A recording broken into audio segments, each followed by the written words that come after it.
নাহমাদুহু ওয়া নুসাল্লি আলা রাসূলিহিল কারীম আম্মা বা'দ।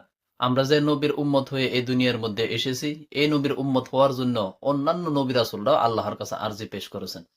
আর আমরা কতটুকু ভাগ্যবান যে বিনা আরজিতে সেই নবীর উম্মত হতে পেরেছি। আর তিনি এমন একজন নবী যে নবী উম্মতের জন্য ২৪ ঘন্টায় আল্লাহর দরবারে ক্ষমার জন্য প্রার্থনা করে। আর আমরা সেই নবীর উম্মত হয়েও নবীর কথা মোতাবেক আমরা চলতে পারি না এবং ইসলামের মধ্যে পরিপূর্ণভাবে আমরা থাকতে পারি না। অথচ আল্লাহ রাসূল সাল্লাল্লাহু আলাইহি ওয়াসাল্লাম উম্মতের জন্য সব সময় দোয়া করতেন। এখনো আমার নবী রোজা পাকের মধ্যে জিন্দা নবী। তবে আমরা যারা এই আল্লাহর কোরআন এবং নবীর হাদিস মোতাবেক চলতেছি না, আমরা কিন্তু ঠিক একদিন অবশ্যই বুঝতে পারবো সেদিন কিন্তু আর কোনো কাজে আসবে না।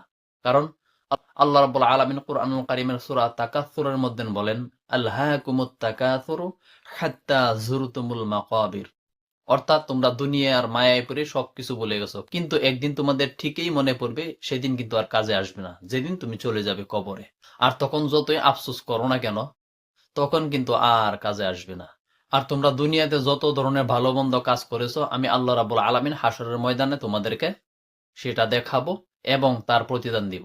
যেমন আল্লাহ রাব্বুল আলামিন কুরআনুল কারীমের মধ্যে বলেন, যদি কোনো ব্যক্তি যাররা পরিমাণ ভালো কাজ করে, তখন সেটা আমি দেখাবো, এবং কি কোনো ব্যক্তি যখন যাররা পরিমাণ খারাপ কাজ করে, সেটাও আল্লাহ রাব্বুল আলামিন হাসরের ময়দানে দেখাবেন এবং তার প্রতিফল দিবেন।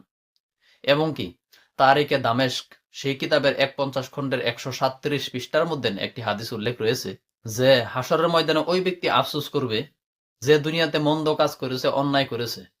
সে নিজে অন্যায় করছে কিন্তু অন্যজনকে ভালো কাজ করার পরামর্শ দিয়েছে। সে অন্যজনকে শিক্ষা দিয়েছে কিন্তু নিজে আমল করে নাই। অর্থাৎ কোনো ব্যক্তি যখন নিজে শিক্ষা করে অন্যজনকে শিক্ষা দেয় না, বা নিজে শিক্ষা করে অন্যজনকে শিক্ষা দিয়েছে কিন্তু নিজে আমল করে না, তেমন ব্যক্তি হাসরের ময়দানে আফসোস করবে, এবং আর তেমন ব্যক্তির কিন্তু আল্লাহ রাব্বুল আলামিন প্রতিফল দিয়ে দিবেন।